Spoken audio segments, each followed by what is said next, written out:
from the stadium company. Let's turn this down a bit. This is a live stream. I'm not going to show the visual. The audio is one thing. This is by KNTV Channel 13 News. They're there. The link to this was not put up on the Las Vegas Stadium Authority website, so clearly they didn't want people to see this. But they've already went through this report of the room tax revenue and the deficit. There were no questions asked, and now they're on to this presentation regarding the land dedication. That there won't be any consideration, so it will just be dedicated without basically paying a purchase price, if you will. And that the authority will get title insurance, saying that, an insurance policy saying that the authority now owns the land. It's expected that the agreement will be a concurrent sign and close, so it will be signed as part of all the other documents and will be closed on the same day as it's signed. Article 3 talks about the closing being through escrow, and that the stadium authority will deliver its documents into escrow, and Stadco will deliver its documents. Talks about the fact in Article 4 that the stadium company will pay their taxes through the closing, and they're responsible for all the closing expenses as well. Then you get into Article 5 and 6 that have the representations and warranties from each of the parties, pretty much the basic types of corporate and authority reps, and then some additional reps on their part for title and environmental and litigation. And then Article 7 is really the boilerplate that is very similar to the boilerplate you've seen in most of your other agreements. We obviously tried to conform them to the lease in particular, as well as all the definitions. So I know that was short and sweet, but if you have any questions, please let me know. Ask questions. As usual, they ask no questions whatsoever. Any questions for Ms. Sano?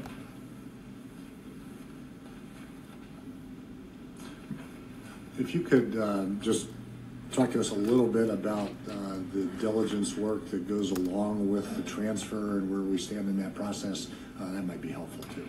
Yes, definitely. So as Chairman Hill said, we have started our diligence on the site, so that the Stadium Authority isn't just acquiring this property without really looking into it and seeing what's it all about.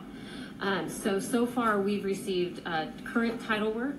We've received a fairly current survey from earlier this spring of this year, an older environmental report, and some older type of information. The raters are in the process of updating the environmental report, which is obviously important. And so we're continuing to get additional information from them, but the process is underway, and we are waiting for additional documents. No, the GOP bill hasn't officially being able to passed receive yet. that information by the February goal deadline that we have. No, everybody's sort of working to try to cross that off the list. Okay, thank you. And thanks for your work on this. So give us a deadline. Thank you. Any other questions? Okay. We will close agenda item 8, open agenda item 9, receive progress report on the UNLV joint use agreement. Now, here we Mr. go. Guerrero? Thank you, Mr. Chairman. I'll also keep this relatively brief. As you said and Mr. Bedane said, there has been extensive progress over the past month. This includes the progress that has been made on the UNLV joint use agreement, in particular over the past 30 days. Thanks in no short order to the raters, to UNLV, to their respective legal teams. And I would be remiss, Mr. Chairman, if I didn't extend my thanks to you for all of the efforts, as well as Chairman Sisolak for both his assistance and encouragement relative to seeing that get done. What does remain are a couple of minor technical issues that require clarification, such as ticketing system integration. However, it is staff's understanding that the agreement will be forwarded to the regents for their review the first week in January and considered for final approval later that same month. This puts the Stadium Authority and that document on track to have this critical agreement completed in advance of our work project document completion deadline for early February. Great, thank you, Mr. Guerrero. And if the board has any questions, Jeremy's not going to answer them, but you're welcome to ask them. No, I'm kidding. Kind of. Yeah, I do want to thank everyone involved for all the work on that. It's obviously a critical reason that we're here, that we felt as a Tourism Infrastructure Committee, as the Stadium Authority Board, certainly the legislature, governor felt the same way, that having a world-class place for UNLV to play football was one of the major reasons to invest public money in the stadium. We're very happy to hear that that part of no discussion of the GOP tax bill. Nothing. So thanks for everybody for all of that effort. Yeah. Okay, we will close agenda item 9, open agenda item 10, which is a progress update on the community benefit plan. Mr. Guerrero, I'm just going to make a few opening comments and then I will turn it over to you. As the board knows, we reviewed the community benefit plan in the form that it was in November. And I think some significant progress has been made there, significant improvement. Again, I want to thank all of those involved, and I want to include Senator Ford in those thanks. He has been a proponent of the community benefit plan since the legislative session. It was important to our legislature and was really a critical reason, really as Ms. Duncan said earlier, that the stadium would be a benefit to the community, and the community would be a benefit to the Raiders. The plan that Mr. Guerrero will go through today, I certainly think comports with the law and the intent of the legislature. The law says that the developer shall develop a community benefit plan, and I'm paraphrasing here, that ensures the greatest possible participation by all segments of the community in the stadium project. And that the Benefit Oversight Committee, which will be formed in the future, is authorized to enforce. And I feel confident in saying that this plan does that. And I just want to talk about some of the things that are in this plan. We have spent time working through open issues, but maybe not quite as much time really highlighting all of the steps that the Raiders have committed to take in order to not only meet the words and the spirit of the law, but to document and then execute on the commitment that the Raiders have made to the community throughout this process. Throughout this agreement, the Raiders are committing to work with a broad variety of community groups, local chambers, veterans organizations, faith-based organizations, and more. There are strong both initiatives for inclusion in jobs and employment, as well as very strong goals. There's a 38% goal for diversity inclusion during the construction process, and 55% during the ongoing operations of the stadium. As was mentioned in the last meeting, and is certainly true, the focus on jobs and employment and the opportunities the stadium presents was really the priority that was at the top of the list throughout that conversation. They have committed to a community workforce program that has several different components, including entry-level opportunities for low-income residents, apprenticeship programs with our local labor unions and others, and a work readiness support program that will offer uniforms, clothes, boots, tools for those who need them, so that those don't become an obstacle for them being able to go to work. They've committed to a first source employment program that will allow all of those community workforce programs to really have the promise of jobs after residents in the community go through those programs. And they've also committed to support livable wage requirements. From a business standpoint, a part of the law is the inclusion of 15% small businesses. And I would say that for businesses that don't necessarily quite meet the criteria in the law for that small business threshold, it certainly does not preclude you from working on this project, and I know the Raiders would feel the same way. We have discussed a goal for minority and women business enterprises. There is not currently a study that has been done to show what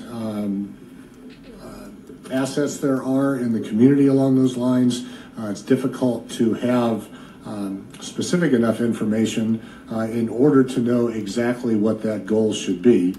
So we will continue to monitor that as we go forward. That'll be a part of the Raiders working with the Benefit Oversight Committee. There are very strong outreach and facilitation commitments. He's saying there's no numbers on minority businesses in Clark County. Allows those businesses to I've never heard of that. What would the federal government have to say about that? Sign up. The Raiders have committed to contacting all of those businesses that have registered on the website. They have also agreed to structured bid packages, both in terms of size and in streamlining the process to allow a broader participation by businesses of all sizes and certainly a diverse set of businesses to be included. They will provide bid packages to chambers so that chambers can contact their members in order to really have another wave of outreach efforts through those organizations that are there and do that for a living. Unbelievable. They will facilitate partnerships with larger firms so that the size of some of these bid packages are not an obstacle for smaller businesses and more diverse businesses being involved. They have agreed to, when it's appropriate, to accelerate payment processes so that the cash flow for those businesses can keep up with the opportunities that they have at the stadium. And they've also agreed to develop a retention plan in which they will provide feedback for those businesses that are working on the project so that they know what's upcoming, where they can, where they have opportunities, where they need to develop potentially new skills or bring in partners for that. There are significant reporting requirements in this community benefit plan, and that includes the contractors that the developer will use during the construction process and during operations, as well as servicing the stadium. They have agreed to report quarterly and will do so through the construction process, and then will report quarterly during the operating process until they've shown in 2 consecutive quarterly reports that they have become compliant at the definition of the Benefit Oversight Committee, in which case that reporting can go to annual reporting. And there are also audit provisions in what they have committed to in this community benefit plan. The oversight and enforcement by the Benefit Oversight Committee we feel is very strong. They have the ability to determine compliance, as does the developer. That we see this as a partnership. There is a process outlined in the community benefit plan in the event an area of non-compliance is identified, and if that is not able to be worked out, anything that needs to be brought to the Stadium Authority Board can be. And I think it should be noted the Raiders will bear the cost of this entire program and have agreed to do so. So I think there's a lot in this community benefit plan that will allow the intent of the legislature, the intent that's in the law, and I know the intent that the Raiders have to make sure that there is the greatest possible participation by all segments of the local community. So I want to thank the Raiders for coming forward with this. We appreciate it. And I'll turn it over to Mr. Aguero to talk about what has changed since the last meeting and fill in any blanks that I may have left there. Thank you, Mr. Chairman. I'll try not to be overly repetitive. I think that you covered many of the changes that have occurred in your board packet. Under item number 10 is the plan. We've included both the red line version for you as well as the clean version so that you can take a look at that and review it. Mr. Chairman, I certainly agree, having spent a great deal of time with the Raiders team on this plan, that we talk a lot about what community benefits mean, and so often it focuses on employment and employers and those type of things. But I do believe that this plan creates opportunities. I do believe that it the hotel tax issue was talked about. Senate Bill 1 and perhaps provides the best benefit of all, and that is building. The gentleman who's talking now, Jeremy Aguero, downplayed the negative $379,000. With that, I will just go through the red lines that are in the document. They begin on page 2 for October. Under 2.5, you'll see he expected it to some be places where the term authority less than that, has been when replaced all of the with reporting CCSA. came in from all of the different hotels in the area, as opposed to also on page 2 under public mentioning reporting. that November had come in. So there's a lot of covering up of bad news. There's one sentence that has been added. It just simply says, let me take a half a step back. So much of this has been directed on the Raiders themselves, but the community benefits plan, in order to be effectuated appropriately, is going to include the cooperation of all kinds of different folks. The prime contractor, the stadium operator, the concessionaire, vendors, all of those things are going to have to participate. And that is what right now there's a lot of effort to really placate the Raiders, who really include all of those efforts, or all of those parties, and decimated in the last meeting from a public relations standpoint. They just took a massive hit. Looked like they were racist. Page 4, awful. Chairman Hill alluded really to the fact that bad. The Raiders look structuring awful. Bid packages. This is an effort to clean that up. Quite to obviously. Encourage women and minority business enterprises to have opportunities has been expanded to make sure that it's clear. This includes defining, segmenting, or sizing bid packages at levels to increase the likelihood that those businesses can successfully undertake such projects, allowing for contract partnerships and encouraging larger bidders to include WMBEs as co-bidders or project subcontractors, and streamlining the bid submittal process to reduce the time and cost submittal for WMBEs. On page 5, there's a number of notes and nits here that are included. I'll just go through them relatively quickly. Under item C, this is really the item that deals with collaboration. And as Chairman Hill indicated, the goal here is to try and be as collaborative as possible with faith-based organizations, with local chambers, with unions, in order to build and leverage the existing capacity, build upon and leverage the existing capacity that we have. Under item number C, it's just been extended to clarify that that they shall provide these bid packages to the local chambers to make sure that the local chambers have the opportunity to then share those bid packages with their respective members. Under E is facilitating partnerships. Again, this is part of the construction-related activity, but it talks about encouraging vendors to partner with folks and also allowing the development of, or encouraging the development of mentorship programs in order to develop professional opportunities within the community.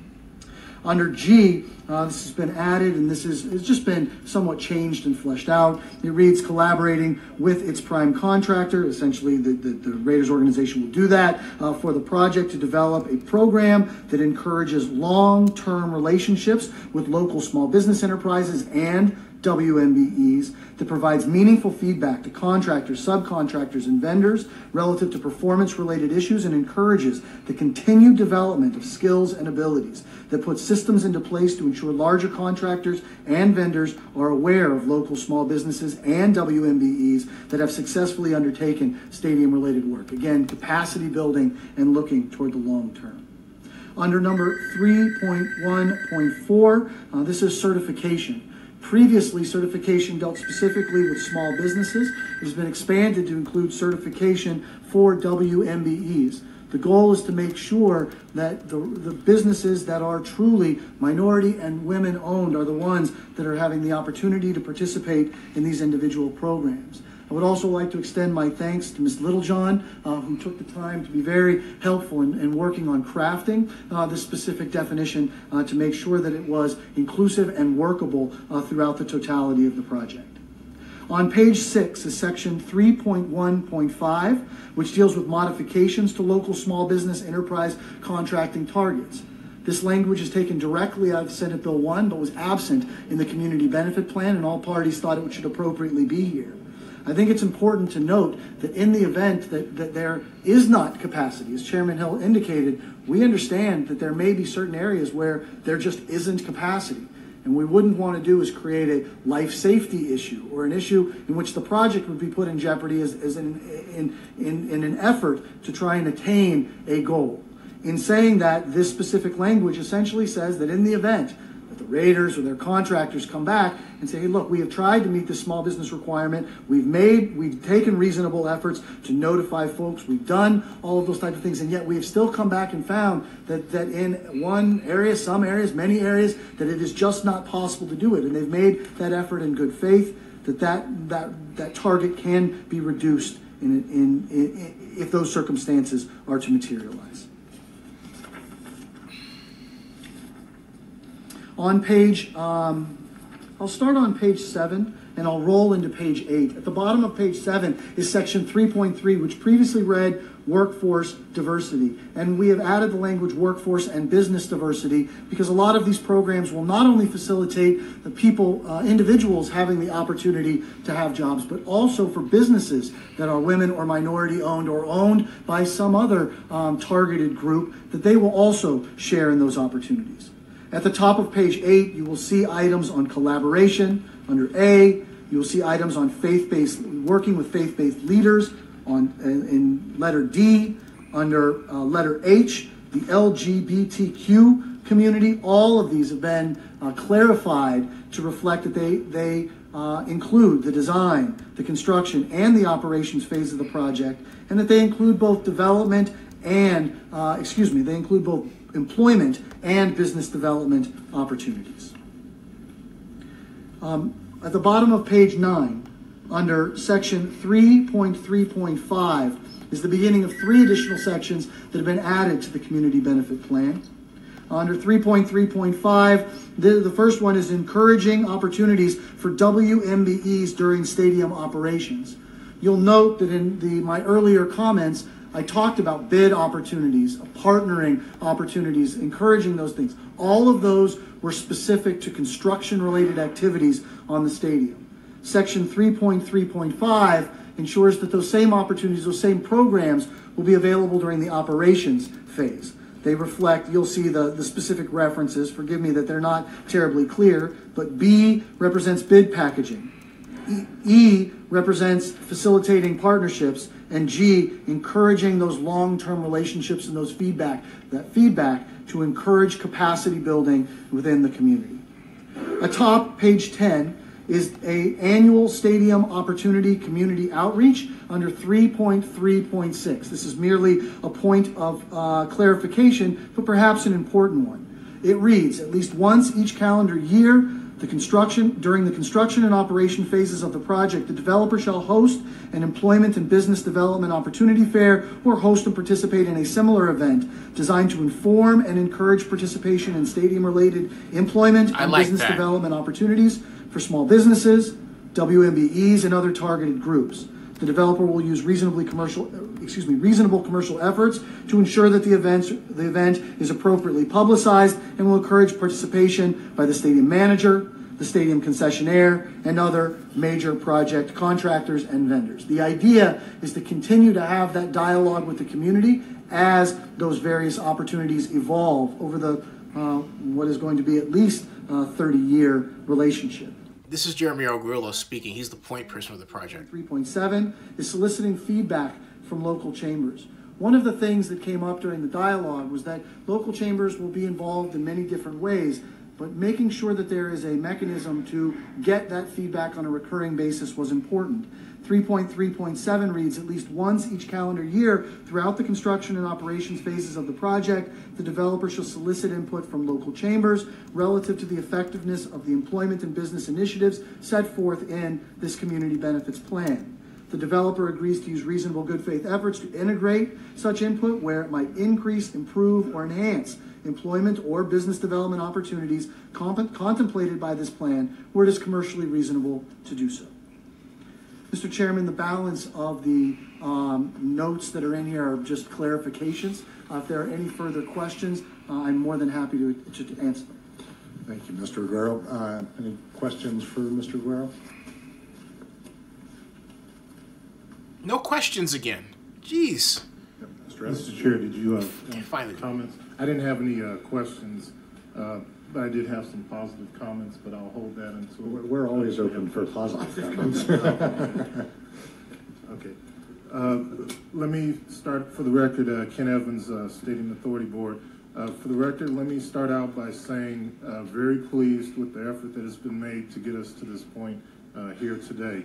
I want to say thank you to a couple of key individuals. First and foremost, I too want to say thank you to Commissioner Sisolat. He looked several of us involved in the eye and said, let's get this done. So it takes that kind of leadership. In addition to that, I also want to thank Chairman Hill as well as Mr. Bourdain for their leadership in terms of getting everyone to work together to get to this point. Definitely want to say thank you to Mr. Arguello and his team for not only Everyone is so complimentary. Part of this done, but I know they did research and made an effort to find out about other best practices and then provide that type of input to the process, which also leads me to saying thank you to Mr. Ventrelli as the attorney for the Raiders, because it took the two of you working together again to get us to this point. From what I've seen here and some of the discussions that I've had, I think we have a document here that will produce the results that we're looking for, and I say that for three reasons.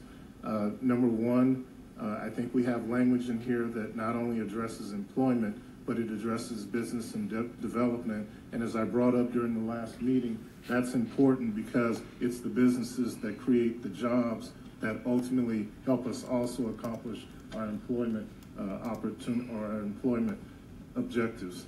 In addition to that, the reason why I'm comfortable with this is I want to say thank you very much to Ms. Littlejohn, because I'll point out a couple of things that she's done that I hope will be a role model as well as continued behavior for all parties involved. I had the opportunity to run into her at a Women Business Enterprise Council West event in the community. So she's already out in the community. But in addition to that, we talked about the process and the system that's already in place and being acted upon. And what I mean by that is they're already getting a feel for all the vendor interest forms that have been submitted. They're finding out which ones apply to construction.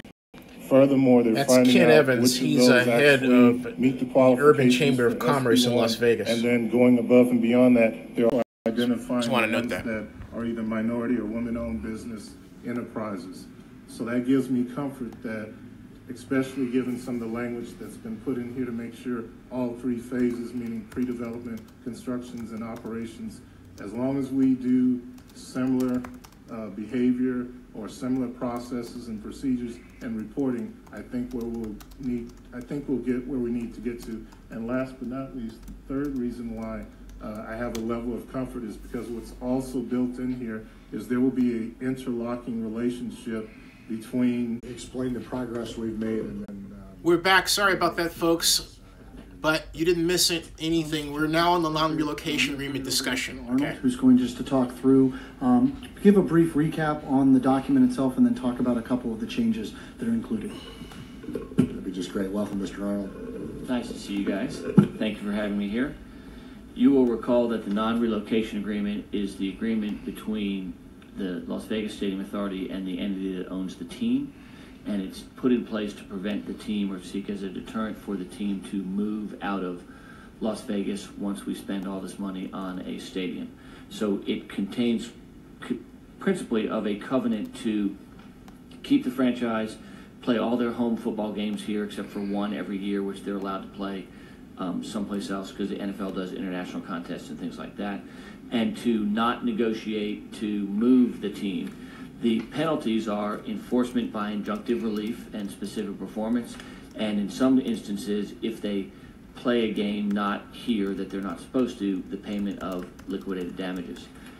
The last time that we were here, and I guess we went over this agreement last in August, I believe, seems like decades ago, we had a couple of open issues. One was the prohibition on the team for negotiating to move the team. So a lot of these non-relocation agreements have a protection, so until you get to the last, that's a default if they're even talking to other jurisdictions. This is Mark Arnold from the playing games law firm that represents year is over. the Stadium Authority You want them to under be contract. focused on renewing their lease here and not on talking to other jurisdictions. Where that wound up, and this is about where that normally winds up, is that until they get to the last 7 years of the lease, it would be a default by the team under this agreement should they start substantive negotiations or enter into agreements with other jurisdictions to move the team after their leases expired here. So that keeps them the focus here. And in my experience, for instance, the Houston Astros lease has another 13 years to go in Houston, and we're already starting lease negotiations with them to extend their lease. So that's kind of the timing that you're going to want to get into, is about 15 years or 16, 17 years into this lease. You're going to want to go back to the Raiders and start negotiations. If you can't reach an agreement, then they've got to have a run path to figure out if they can go somewhere else. So that's been agreed to as, or proposed in the agreement for 7 years. One of the other points of contention was how much were the liquidated damages going to be? The liquidated damages are there to do two things. One is to act as a deterrent to any team who wants to break their commitment to a city because it's a big monetary penalty. The other is to have the penalty be large enough that if it ever gets paid, that the city or community who has spent the funds on the stadium would be made whole from their money. What's interesting here, of course, is, as the Raiders always tell me whenever I try to negotiate a hard point, is they're putting in a ton of money to the stadium, which they are. So it's already not in their interest to leave early because they're leaving a bunch of investment in the ground that we, the community of Las Vegas, would retain. And so where the negotiations have wound up, and this is generally also where negotiations in a lot of these instances wind up, is the discussions have been around the liquidated damages being the unamortized, the principal balance of the county's debt as it was planned to be retired in the original bond issue. So said a different way, if the county somehow pays the debt off early, it doesn't relieve the Raiders of any of their liquidated damages on the original schedule. If the county hotel occupancy tax goes into the tank and the county can't pay the debt and it stays at a principal amount for a while, that doesn't hurt the Raiders. The Raiders get stepped down as if the county had been paying the debt. So the Raiders are on the hook to make the county whole or the community whole on the debt payments of the principal amount of debt at any point in time based on the original debt schedule.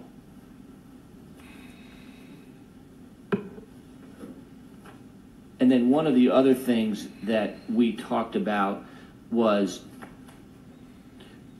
would the authority have to sue for injunctive relief before it pursued liquidated damages? Because of course nobody wants to ever pay the liquidated damages. Where that wound up is where this normally winds up, which is so long as Mark Davis owns the team, then we will agree that we won't pursue him for the cash. We'll pursue him for the liquid. We'll sue for injunction to stop him from doing something. But if he ever sells the team to anyone else, we're not making that same commitment because we don't have that same relationship with that somebody else. So that was the compromise position there. The rest of the document remains the way that the rest of the document was. I'm happy to go through any of it or answer any other questions on nuances on this document. There was one more thing, by the way, that we added to this, which was the, and I knew I had it over here so I'd forget about it, was the targeted tax language. So in a lot of stadium transactions, the legislation is put into place that exempts certain things from ad valorem tax and other taxes, and those taxes don't exist. For instance, there's not a locker tax on every player that comes and plays a football game in the state of Nevada. There's not one in Texas either. But so the idea of the targeted tax language is to give the Raiders or Stadco and Teamco the comfort that should the legislature or the city or the county impose a tax that is targeted, directed at them, not just a general increase in the sales tax, but a tax that's directed at the team or its players, then there would be a remedy for Teamco or Stadco. And the remedy is, if there is such a targeted tax, and that language is at the back of your book behind the non-relocation agreement. And it's on the stadium if there is such a targeted site. tax, the team basically does not have to comply with the non-relocation agreement, that they are free to move so long as they move within 36 months of the tax being imposed and that they pay the tax. 3 years. If they contest the tax and try to argue that it doesn't apply to them, then they still have to comply with their obligations under this agreement. There's the so window. long as they're contesting the tax. There's the window. What Woo! this provision does is it is a huge disincentive, as it should be, for governments to try to target this particular entity with a tax, because that's not part of the overall business deal as we sit here right now. And Jeremy and I have tried to limit targeted tax to just those things that are targeted and not taxes of general application. A targeted tax does include any change in the law as to ad valorem tax. As you might remember right now, the stadium and all of the improvements in the stadium that are owned by the authority are not subject to ad valorem tax. That's huge, and folks. That is huge. That is huge news. Stadco, the Raiders, is not subject to ad valorem tax right now. The Raiders' equipment and things that the Raiders own, the team and Stadco, is subject to ad valorem tax. Should that regime change, it gives the Raiders the remedies to relocate, if you will. Going back to the other understanding that it's a remedy for them to relocate, but they still have a huge amount of money spent here. So I'm not sure what a great remedy is for them, but it gives them a remedy. They got some of that money from Adelson. Now I'm ready to answer any questions that anybody has. Thank you, Mr. Arnold. And on the targeted tax issue, we did discuss that particular issue. I mentioned that we would be bringing that back to the board when we discussed this in August. The situation with the Raiders is different than it is with any other business in that they've agreed to come, and if they are going to leave, they've agreed to pay significant liquidated damages if they do so. So we've kind of, and the example I used at the time was we have them kind of tied down, and we don't want to put them in a position, we don't think it's fair that we put them in a position that while they are tied down, we can kind of kick them with impunity. This provision would diminish the possibility that that would happen. As you said, they are already very invested, regardless of the non-relocation agreement, but we are trying to provide a level playing field to the extent that we can. So that was the reason behind that. Are there any questions, comments from the board? Mr. Chair, if I may. Mr. Hornbuckle? Just maybe a couple. The targeted tax, does this exist in other like-minded documents in the Yeah. I can imagine it's the first Yeah, time. no, this is not the first time. Teams all throughout the industry are wary of a ticket tax or a parking tax just on their venues or any other kind of tax. The biggest one is what's called a locker tax, which is you tax every player, whoever comes into the stadium, and all you do is you do it for all professional sports, right? And a targeted tax under here would be one that attacks all professional sports, not just football, because the idea is that it is against a category of which they are the largest part of. And so it is common, all the documents that I have done, the five or six stadiums that I've done, there is targeted tax protection. A lot of times it's a discount against rent, it's other things like that. There is no rent here because they're putting a significant capital investment in, so there's no rent. So we had to come up with a different kind of remedy, but there's always a remedy for targeted tax provisions. And then, thank you. And then in the pending legislative tax before the Senate and the House today. Thank you, is there anything Bill? in that we know of that will impact this? That's Bill Hornbuckle, president of the MGM. tax bill right now, depending on grandfathers and waivers, would not impact this. All it would do, as we sit here right now, is to make tax-exempt bonds not tax-exempt bonds and taxable bonds, and increase the cost of the bond issue, unless there's a grandfather provision that allows this. And you want to speak more to that, you can.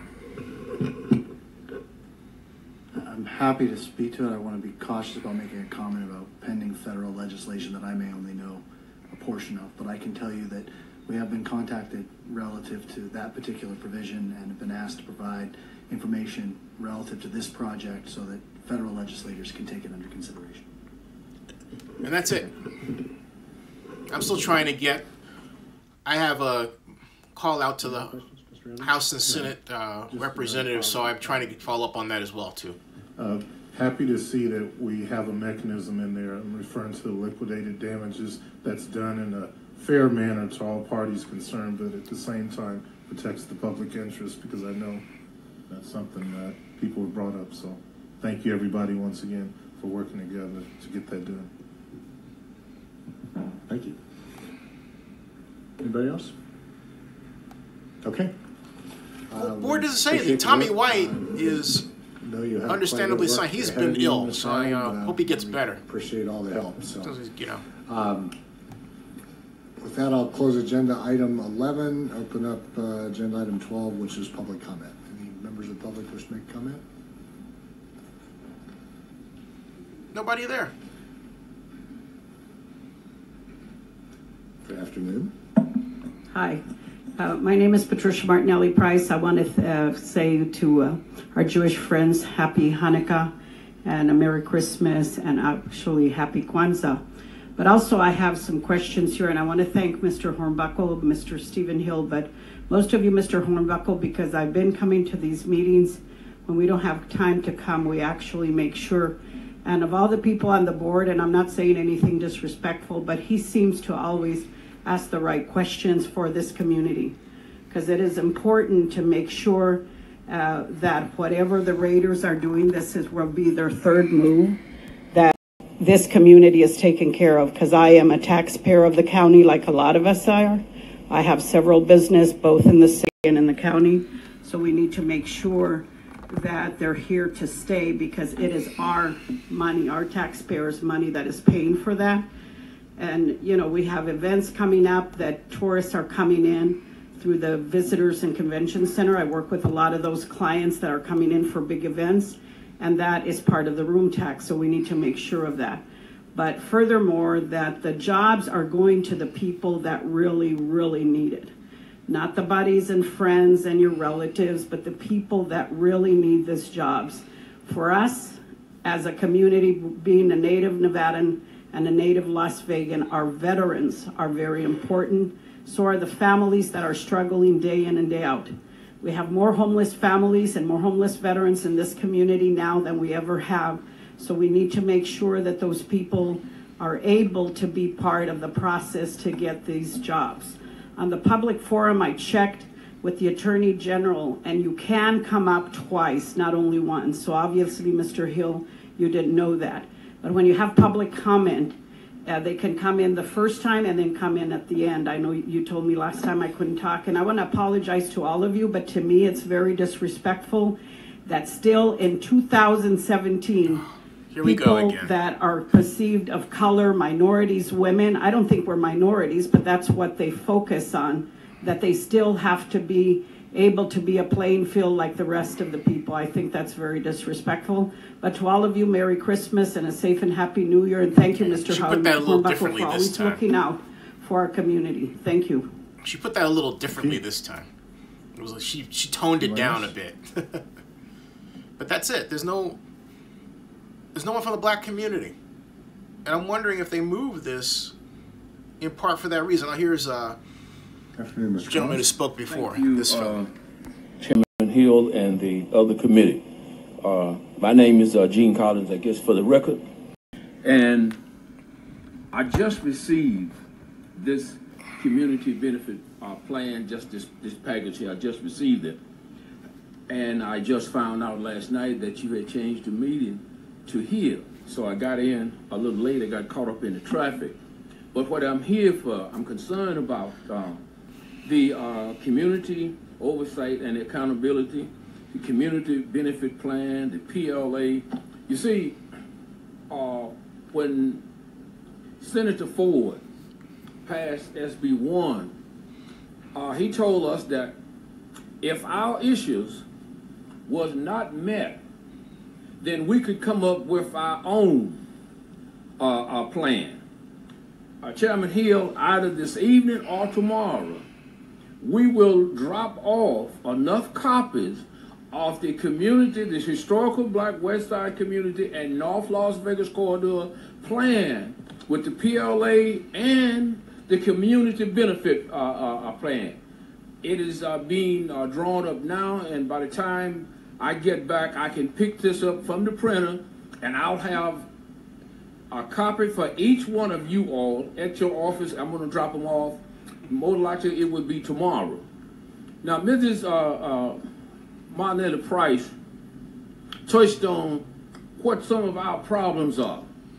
In the package that y'all had is 15-cent minorities. Now, when we got off into the consent decree and everything like that, it said 12.5% was set aside for blacks and minorities.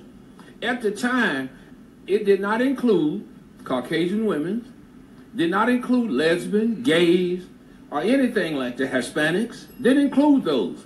But now, may I have another minute, sir? Thank you. But now, since everybody has been added to the table, when you say that we have 15%, well then guess where that leaves the historical Black West Side community and North Las Vegas? It leaves us totally out. And we can't no longer, Mr. Chairman and the rest of the board, we can't no longer have an involvement or paying bond issues, and that is the end of our involvement. We can't no longer do this. That we must be invited to the table, and we must be treated equally and fair like everyone else.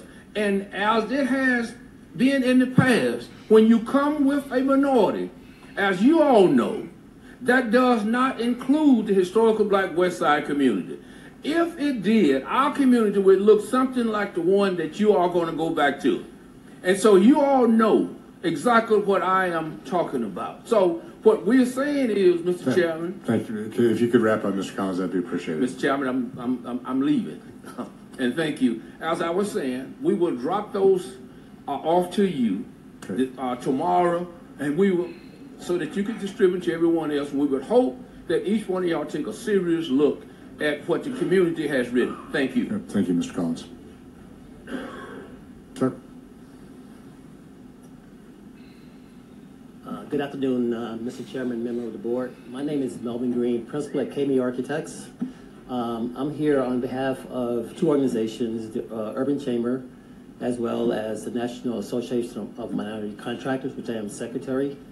I just wanted to say that we are in agreement with some of the community benefit plans. We think that it should be directed more to having our NAMAC members participate as much as possible on the construction side as well as the professional service side. And also I would like to recognize one of your board members, Mr. Ken Evans, president of Urban Chamber. Ken was very instrumental in our company, along with four other architecture firms, receiving the award for the convention expansion. In that particular contract, we have 49.9% local minority participation with local firms, 16% of local small businesses, 28% of women-owned, minority-owned, and veteran-owned businesses. So it is a perfect example of how the benefit plan could work if we implemented something similar to that for the Raiders Stadium. Again, thank you for your time. Thank you, sir. Anyone else? Okay, seeing none, we'll close agenda item 12 and move to agenda item 13.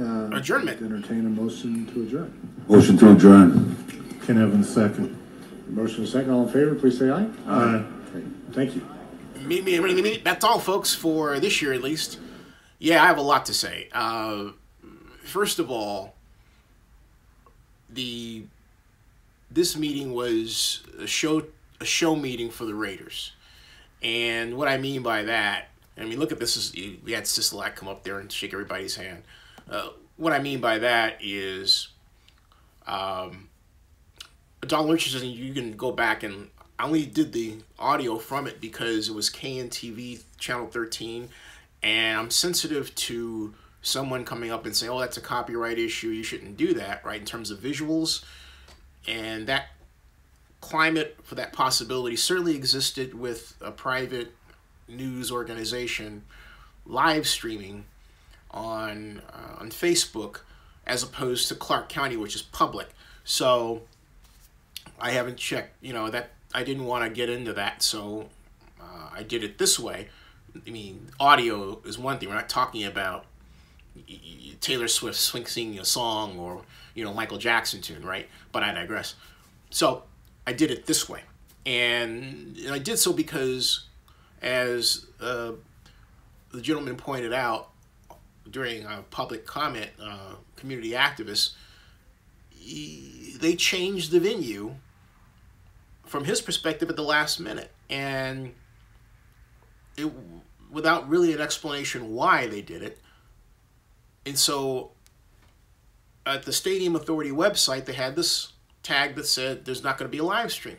Well, there was a live stream by Channel 13.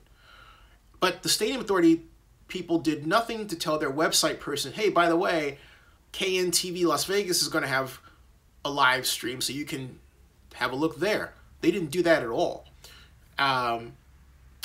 You had to, I basically had the presence of mind to say, hey, someone somewhere is doing a live stream. So I went on Facebook, I searched Las Vegas Stadium Authority, and I found this live tag, and I hooked on into it, okay? So, thus you get the audio. This was an effort to make the Oakland Raiders look better, to clean up from the mess, I mean, the absolute awful public relations mess that was the previous meeting, where you could do nothing but come away from that show trial of a meeting thinking, hey, these folks are racist. And it washed all over the Raiders. I mean, they were covered in it like no one's business. And so here, I mean, I don't have to guess at what happened. The NFL was alerted. They had to answer questions from the league in terms of what they were doing, who they were dealing with, because the league has powerful policies against discrimination, and they take issues of discrimination very, very seriously. Does the NFL? I kid you not on that. And on top of that, they're using someone's, or they're trying to position themselves, they don't have it yet, to use someone's public money. And so you're going to ask for public money, and then you have a situation where you're going to be getting possibly federal tax breaks if this GOP tax bill doesn't have that provision, which I doubt, all right? The bottom line is you don't want to be seen as some sort of racist ogre. And yet the Oakland Raiders came off as that very racist ogre in the previous meeting. So this meeting, they changed the venue, tried to kill the live stream, and everything everyone said was nice. If there was a negative issue, it was not commented on or commented on parenthetically. For example, you never heard any data regarding where the stadium tax revenue is with respect to November. And you're only told we're on track to be ahead by 2 million. Well, what happens if the next, week, the next month for November, you find yourself $500,000 in the hole? So you go from 2.9 million to 2.4 million. You're headed in the wrong way. Okay? What if it's worse than that? What if they find themselves $1 million in the hole? And the stadium authority is supposed to dig out $1 million to pay its obligations to its staff consultants. All right? So it was this meeting an effort to make everything look good.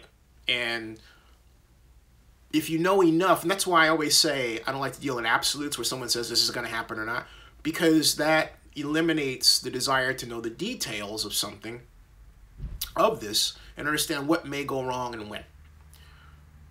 So we have, and I have to stop this at 5:30 my time, this is about 7 minutes, we have, because I have obligations with here, but we have laid before us the groundwork.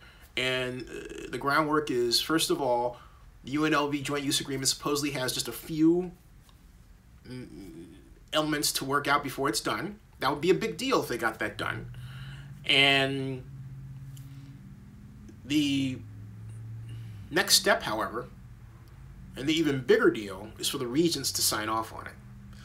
So the way it's set up is the president of UNLV has done his job, UNLV staff and their hired lawyers are doing their jobs, but then the regents have to sign off on it. They have 2 bites at the apple. The first one is preliminary, where they get a presentation in January. The second one is real, and they vote on it. And between those, they could delay the process in some kind of way if there was something they were not comfortable with. And that, in and of itself, could create the kind of delay that causes the Raiders to bump up against the deadline. That could happen. So as much as it may seem like they're getting out of the woods, they're very much in the woods. And not only that, on several occasions you heard, and I heard, comments that Steve Sisolak in particular came in and, quote, lit a fire under our asses, Bedane said, and others, to really get going. And that was critical because Lynn Jessup had made a comment, I echoed the comment, that the Raiders were busy with contracts and running an organization. Well, the Las Vegas powers that be said, hey, wait a minute, you're supposed to be working on this too. What's going on? Get it together. The simple fact that Bedane, the stadium developer, think about it, the stadium developer, Bedane, the stadium developer, Bedane, Crawford says stay in Oakland, I agree. The stadium developer says that his organization needed a fire to be lit under their ass. And he's the developer? That's telling. But that's what Bedane said. Thanks for lighting a fire under our ass. Deadlines, and then he said deadlines are, I'm paraphrasing here, deadlines are those things that get you going. You mean you're the stadium developer and you're not excited about doing this? Wow. That's what Mark Bedane said, folks. That is what Mark Bedane said. All right? Right there, right there, have it on audio, that's what he said. Holy patchouli. That's what he said, okay? That's what Bedane said. So, you have to be good at reading between the lines. And again, the more information you know about this project, the easier it becomes to read between the lines and see that there's still problems. Yeah, definitely still problems. And there's always what's left out. In this instance, the lack of reporting on the November stadium tax in just October, that's a big issue. This is December. Not only that, not only is this December, this is not December 1st, this is December 14th. So that's an enormous issue. Large, gigantic, huge, no other way to put it than that. It is an enormous issue and problem. So we've got also the due diligence that has to be done with the land. We've got something else not talked about is the channel issue regarding the Air Force. Excuse me, not the Air Force, but the Army. We have the issue of course, parking and how the Raiders are going to pay for that. That's not talked about. Remember, it was talked about. Now all of a sudden it's like, hey, I mean, you might be giving them a year to work it out, but the clock on that is ticking too, right? You want to see some progress.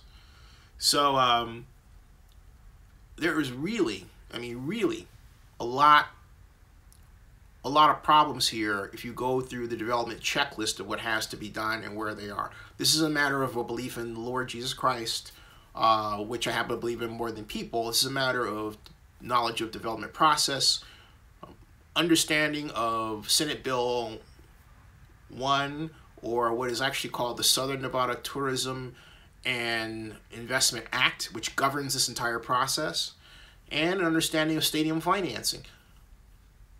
Build your own spreadsheets, do your own numbers. Know this deal rather than just commenting on it, because there's a lot of uninformed, unintelligent commentary that makes it difficult to have a discussion when you approach looking at this from that perspective, as opposed to many of the detailed questions that I get right here at Zenny62 on YouTube, Zenny62 Live on YouTube, okay, which I much appreciate from the Zensters.